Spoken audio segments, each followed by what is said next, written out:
Patay ang 4 na menor de edad at isang ginang matapos masuffocate sa sunog na sumiklab sa Navotas. Sabi ng isang nakaligtas, posibleng nagsimula ang sunog dahil sa electric fan sa kanilang kwarto. Nakatutok si Jonathan Andal. Sa pamangkin ko, 2 apo. Yun nangyari, mahirap. Magpapaskong kulang ang pamilya ni Elmer Tungco.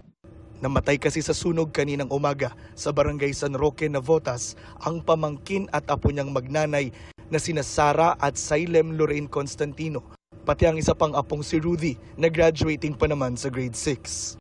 Damay din ang 2 kaibigan ng mga bata na grade 6 at grade 8 students na nakitulog lang sa nasunog na bahay. Kahit na hindi namin anak yung hindi namin pinsan yung 2 bata, masakit din sa loob na damay. Ayon kay Tungco, na-suffocate ang mga biktima. Noong pamangkin ko, nakayukyuk gano'n sa kama. Pero yung mga bata, akap-akap niya. Posible raw tulog noon ang mga biktima. Binasag ng mga volunteer ang bintana sa kwarto ng mga biktima. Pero dahil sa grills, imposibleng makalabas rito. Patuloy naming sinisikap na makuha ang pahayag ng Bureau of Fire Protection. Para sa GMA Integrated News, Jonathan Andal, Nakatutok, 24 Oras.